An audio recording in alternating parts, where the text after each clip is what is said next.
아버지가 돌아가신 지 벌써 1년이 지났습니다. 장례식도 제삿날도 아무렇지 않은 척 잘 넘겼죠. 울지 않았어요. 슬프지 않았던 건 아닌데 눈물이 안 나오더라고요. 그날도 평범한 오후였어요. 사진 정리하다가 우연히 핸드폰 통화 기록을 열었죠. 아버지 이름이 눈에 들어왔어요. 마지막 통화 1년 전 2월 8일 오후 3시 42분. 뭔가에 이끌리듯 통화 기록을 누르니 하단에 음성 녹음 표시가 있더라고요. 전엔 몰랐어요. 그날 통화가 녹음돼 있었는지. 삼성폰 자동 녹음 기능 때문이었을까요? 어쩌면 누르고 싶지 않았던 것 같기도 해요.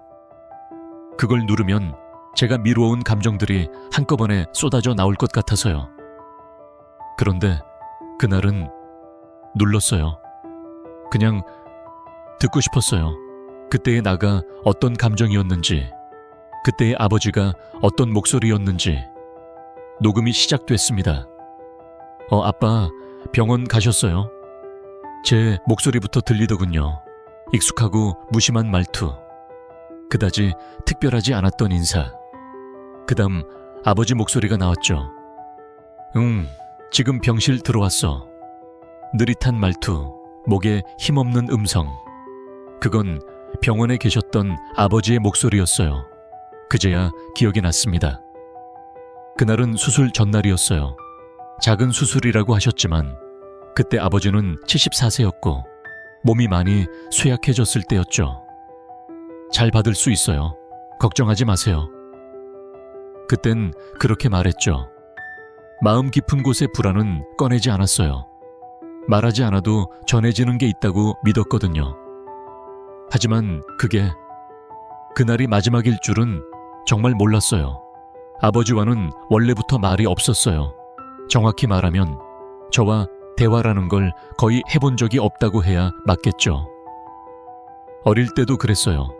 학교 다녀왔습니다 하면 고개만 끄덕이셨고, 시험 잘 봤어요 하면 하고 말끝을 흐리셨죠. 그게 다였어요. 어떤 날은 그 응조차 없을 때도 있었죠. 그래서였을까요? 저도 점점 아버지께 말을 걸지 않게 됐어요. 어색하고 겁나고 별말도 없을 것 뻔하니까요. 아버지는 늘 바빴습니다. 새벽에 나가고 밤늦게 들어오고 가끔은 술에 취해 들어오셨죠. 어릴 땐 그런 아버지가 무섭기도 했어요. 거실에서 TV 보며 무표정하게 앉아 계시던 뒷모습이. 그래서 늘 엄마 뒤에 숨었죠. 어릴 땐 그저 무서웠고, 청소년 땐 어색했고, 성인이 돼서는 점점 무관심해졌어요. 그분이 뭘 좋아하는지, 무슨 생각을 하는지 정말 아무것도 몰랐어요. 결혼식 날에도 그랬어요. 저는 하객 맞이하는 정신없이 시간을 보내고 있었는데 아버지가 오셔서 딱 한마디 하셨어요. 잘 살아라. 그게 끝이었어요. 그날 아버지는 그냥 조용히 혼주석에 앉아 계셨어요. 그리고 아이가 태어났을 때도 딱히 연락이 없었죠. 엄마가 대신 오셔서 이런저런 말을 전해주셨고 아버지는 다행이다, 잘 키워라 하고 마무리하셨다고 했죠. 그런 분이셨어요. 감정 표현 없이 항상 몇 마디만 툭툭 던지는. 그런데 이상하게도 싫지는 않았어요. 오히려 익숙했죠. 그리고 저도 모르게 그걸 닮아갔더라고요. 회사에서도 저는 말수가 적은 사람으로 불렸고 감정 표현도 서툴다는 얘기를 자주 들었어요. 특히 가족들에게요. 아이에게도 좋아해 같은 말은 잘 못했고 아내에게도 수고했어 보다는 밥 먹었어 가 전부였죠. 가끔은 아버지를 원망했어요. 왜 우린 이토록 멀어졌을까? 그런데 어느 순간 그런 생각이 들더군요. 그렇게밖에 표현할 줄 몰랐던 아버지를 저도 점점 이해하게 된 거죠. 녹음 파일을 듣던 저는 중간에 멈출 수 없었어요. 짧디 짧은 그 통화가 점점 제 숨을 막아왔거든요. 그래, 네 목소리 들으니까 괜히 든든하네. 건강해라. 아빠 수술 끝나면 국밥 한 그릇 먹자. 그때는 무심하게 넘겼던 말들이었어요. 그냥 평소보다 조금 부드럽네 싶었죠. 그런데 지금 다시 들으니 그 안에 모든 말이 다 들어있었더라고요. 보고 싶다, 미안하다, 사랑한다. 말로는 하지 않았지만 아버지는 그 안부 속에 마음을 꾹꾹 눌러 담았던 거예요. 왜 그걸 그땐 몰랐을까요? 왜 그걸 이제서야 알게 됐을까요? 그러고 보니 그날 통화를 끊고 난 뒤 왠지 모르게 마음이 이상했어요. 왠지 모르게 가슴이 서늘했어요. 그리고 그게 마지막이었어요. 다음날 새벽 엄마한테서 전화가 왔어요. 응급실로 옮겼대. 바로 병원으로 달려갔지만 이미 의식이 없으셨고 끝내 그렇게 보내드렸죠. 마지막 인사는 그 통화였어요. 그 뒤로 저는 장례식도 조용히 치렀고 사람들 앞에서 눈물도 보이지 않았어요. 그게 너무 당연하다고 생각했어요. 우린 원래 그런 부자지간이니까. 그런데 말이죠. 지금 이 녹음 파일 하나 때문에 그게 아니라는 걸 알게 됐어요. 울고 싶었던 것도 말하고 싶었던 것도 그건 저만이 아니었다는 걸요. 아버지도 그러셨던 거예요. 장례식이 끝나고 며칠 뒤 삼촌이 그러시더라고요. 내 아버지 마지막까지 내 자랑만 했다. 걱정 많이 했어. 네가 표현 안 해줘서 삐치기도 하고 그랬어. 그 말을 듣고 저는 멍하니 웃었어요. 그래요, 그럴 줄 알았죠 라고 말하면서 속으로는 숨이 턱 막혔어요. 아버지가 삐치셨다는 그 말이 왜 이렇게 아프게 들리던지. 그렇게 무뚝뚝했던 분이 사실은 서운함도 느끼고 속상해하고 기다리고 있었단 걸 왜 몰랐을까요? 어쩌면 전 알면서도 모른 척 했는지도 몰라요. 나도 서운하니까, 나도 무서우니까 먼저 다가가기 싫었던 거죠. 그게 이제 와서 제일 후회돼요. 한 번이라도 아빠 고마워요, 아빠 사랑해요 그 말을 했더라면 아버지 표정이 어떻게 변했을까. 아버지 돌아가시고 나서야 그런 말이 입에 맴돌기 시작했어요. 밤에 혼자 TV 보다가 문득 아빠 하고 말해본 적 있어요. 그 다음은 말이 안 나오더라고요. 목이 메이고 가슴이 아파서요. 그때 깨달았어요. 사람은 표현하지 못한 감정을 끝까지 끌어안고 산다는 걸요. 그게 죄책감이고 그게 후회더라고요. 그 이후로 저는 그 녹음 파일을 지우지 않았어요. 핸드폰 바꾸면서도 따로 백업해서 옮겨두고 가끔 꺼내서 들어요. 아버지의 목소리, 그 짧은 통화 속 따뜻한 말투, 아직도 귀에 생생하거든요. 힘든 날에는 그 녹음을 듣고 나서야 잠이 오기도 해요. 그래, 네 목소리 들으니까 든든하다. 이 말이 어떤 날엔 기도처럼 느껴져요. 괜찮다고, 넌 잘하고 있다고 아버지가 아직도 제 옆에서 말해주는 것 같아요. 요즘은 그런 생각도 해요. 아버지의 유산은 통장 잔고가 아니라 이 녹음 하나였다고. 이 목소리 하나가 저를 다시 사람답게 만들었고 말할 수 있는 사람이 되게 했거든요. 이제는 아이에게도 먼저 말을 걸어요. 오늘 어땠어? 아빠가 응원하고 있어. 그런 말을 어색하지만 매일 해보려 해요. 아버지의 말 없던 사랑이 제 안에 남아 있었고 그게 저를 바꿔놓은 거예요. 사람들은 흔히 말하죠. 사랑은 표현하는 거라고. 저도 그 말에 동의해요. 근데요, 사랑은 때로는 표현하지 못한 채 남는 감정이기도 해요. 아버지는 그랬어요. 평생 말 한마디 못하고 늘 뒤에서 지켜보다가 마지막에야 조심스럽게 마음을 꺼내셨죠. 그리고 저도 그걸 이제야 알아차렸어요. 녹음 파일을 들은 그날 이후로 전 많이 울었어요. 그토록 억눌러왔던 감정들이 한꺼번에 터져버렸죠. 하지만 그 눈물 덕분에 저는 지금 이렇게 말할 수 있어요. 아버지, 저도 사랑했어요. 정말 많이 그립습니다. 이제는 매일 말하려고 해요. 아버지처럼 되지 않으려고.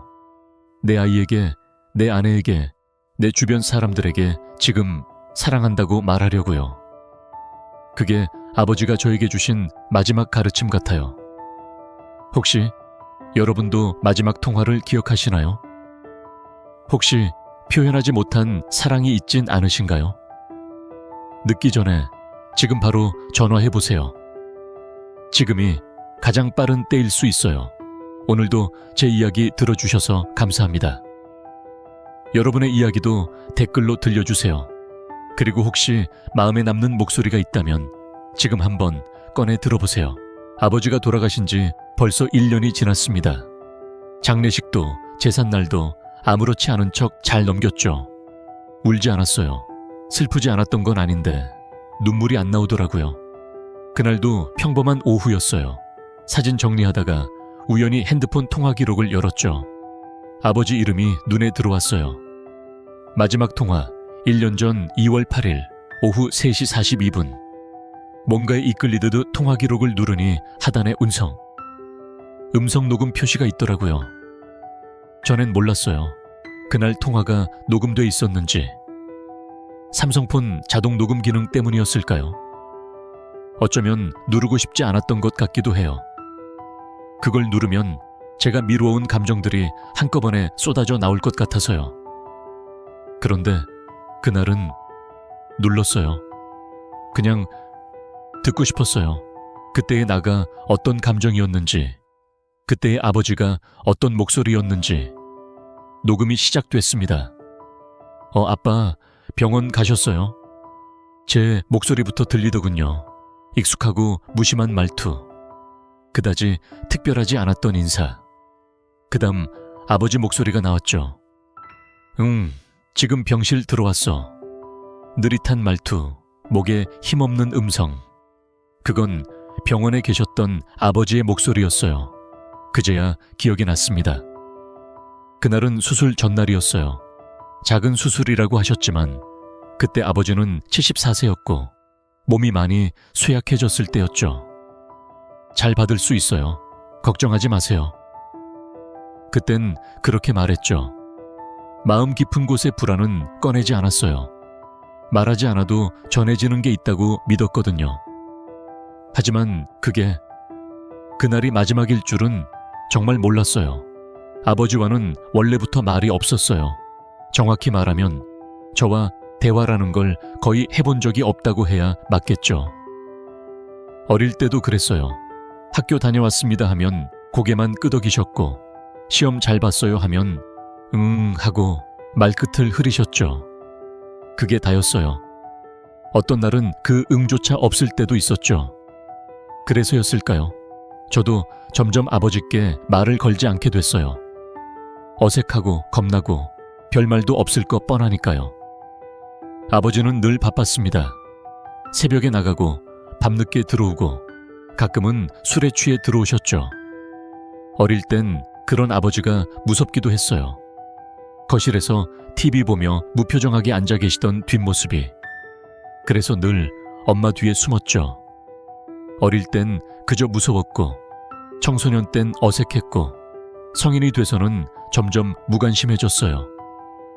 그분이 뭘 좋아하는지, 무슨 생각을 하는지 정말 아무것도 몰랐어요. 결혼식 날에도 그랬어요.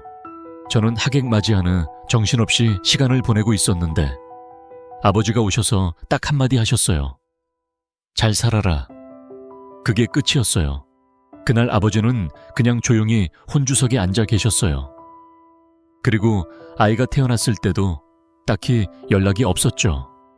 엄마가 대신 오셔서 이런저런 말을 전해주셨고, 아버지는 다행이다, 잘 키워라 하고 마무리하셨다고 했죠.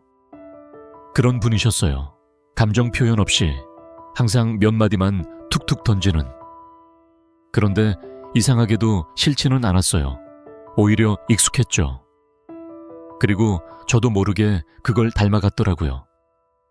회사에서도 저는 말수가 적은 사람으로 불렸고, 감정 표현도 서툴다는 얘기를 자주 들었어요. 특히 가족들에게요. 아이에게도 좋아해 같은 말은 잘 못했고, 아내에게도 수고했어 보다는 밥 먹었어 가 전부였죠. 가끔은 아버지를 원망했어요.